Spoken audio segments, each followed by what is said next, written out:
अक्सर हमें यह ख्याल ही नहीं आता कि प्रेम को भी साधना होगा।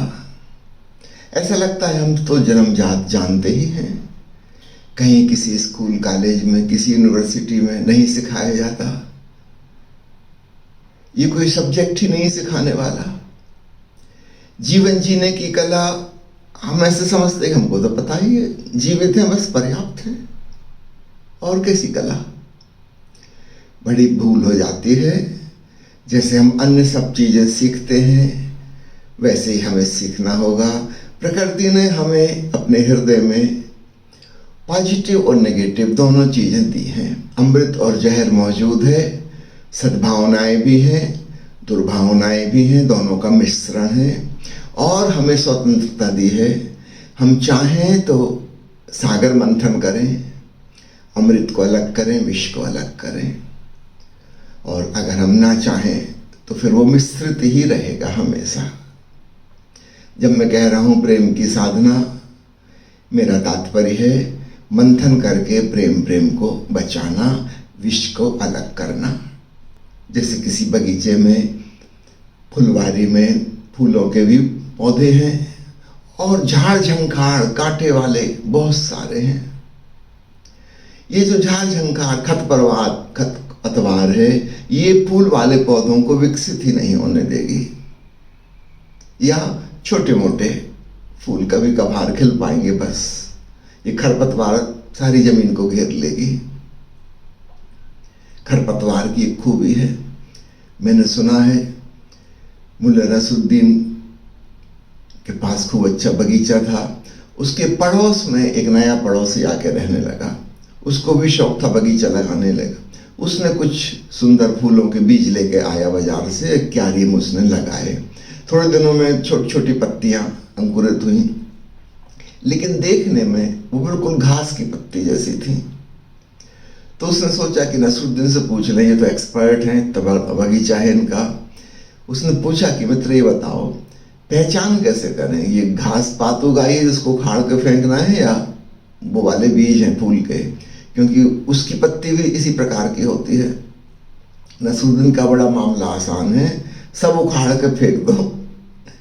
जो अपने आप उगाए उसका नाम घास पात, जो अपने आप ना उगे वो बेशकीमती फूल।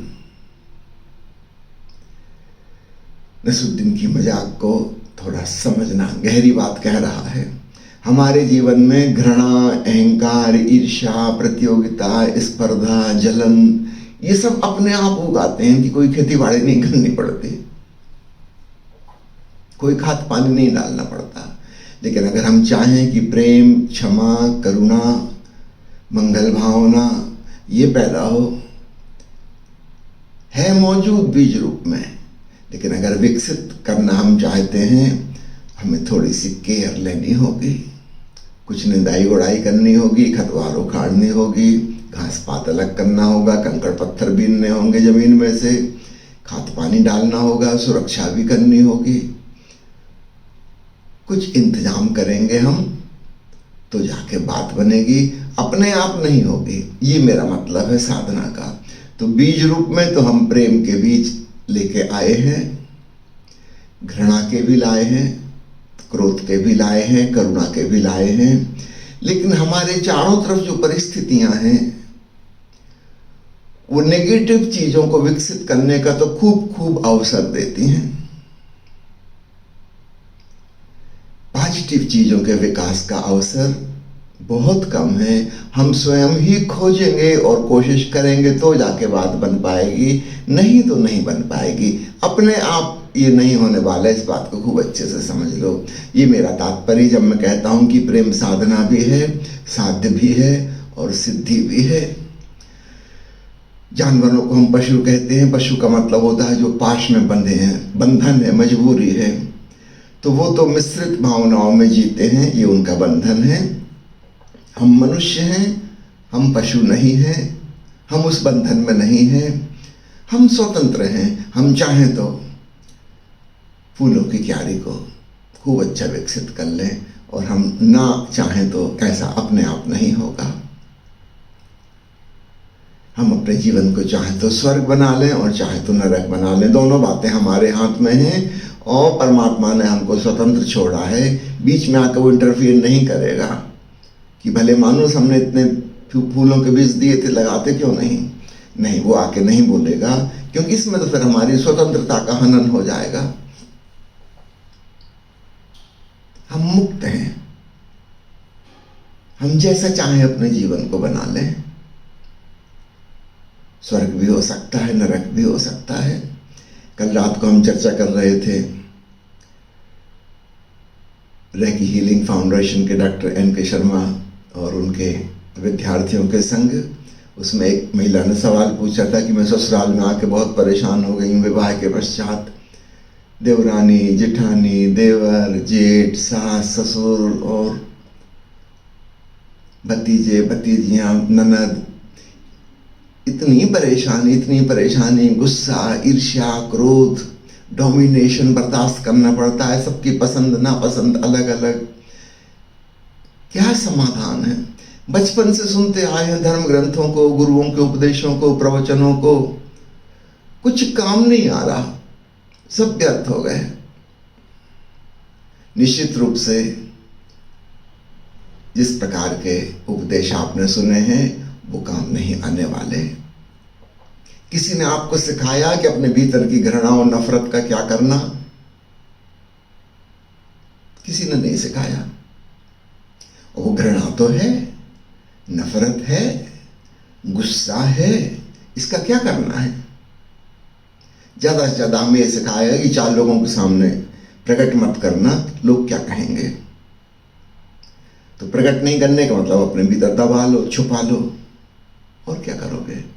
और ये सवाल केवल ससुराल में आने का नहीं है, जो आदमी नौकरी कर रहा है उसके ऑफिस में भी यही स्थिति है, स्कूल कॉलेज में स्टूडेंट्स की वही स्थिति है, कोई व्यापार कर रहा है, समाज में जी रहा है, सब जगह वही स्थिति है। राष्ट्रीय स्तर पर, अंतर्राष्ट्रीय स्तर पर, सब जगह वही हालत है। हमें क्रोध आ रहा है, नफरत पैदा हो रही है, लेकिन करें तो क्या करें। यदि हम एक्शन में आए तो एक नई मुसीबत खड़ी होती है, एक चेन रिएक्शन शुरू हो जाता है। हमने क्रोध में किसी को कुछ कह दिया, अब वो भी कुछ पलट के कहेगा। हमने गालियां दी, वो और दुगनी वजन की गाली देगा, फिर हम देंगे। अंततः मामला केस मुकदमा कोर्ट कचहरी पहुंच जाएगा, मामला हल तो नहीं होगा। तो क्रोध को व्यक्त करने से भी क्रोध की समस्या हल नहीं होती, और बढ़ जाती है। और क्रोध को अपने भीतर दबा लो तो फिर भीतर ही भीतर नासूर बन जाता है, घाव बन जाता है, और फिर वो ऐसी जगह फूटता है जहां फूटना बिल्कुल बेईमानी था। किसी शक्तिशाली व्यक्ति ने आपका अपमान कर दिया, अब आप उसका कुछ नहीं कर सकते, उसके हाथ में ताकत है, लेकिन अब आप इस गुस्सा का क्या करोगे जो आपके भीतर पैदा हो गया? ये कहीं तो प्रकट होगा, फिर ये मौके बेमौके किसी कमजोर व्यक्ति पर प्रकट होगा। और वो कमजोर व्यक्ति को समझ में नहीं आ रहा है, ऐसे मैंने किया क्या, आप इतने आग बबूला कैसे हो गए। उसको क्या पता कि आप तो बारूद का भंडार लेके अपने संग चल रहे थे, तो कहीं ना कहीं विस्फोट होना था। तो ये भी समस्या का हल नहीं हुआ, इससे हमारे और सारे संबंध बर्बाद हो जाते हैं। और 2 ही उपाय हमें समझ में आते हैं, या तो एक्सप्रेशन या सप्रेशन, या तो प्रगटीकरण या फिर दमन। क्या कोई तीसरी बात नहीं हो सकती?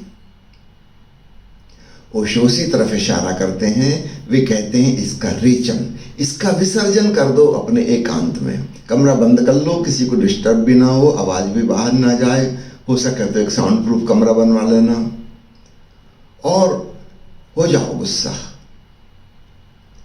हाथ पैर फटकार लो, चीख लो, चिल्ला लो, गाली दे लो, जो करना हो कर लो।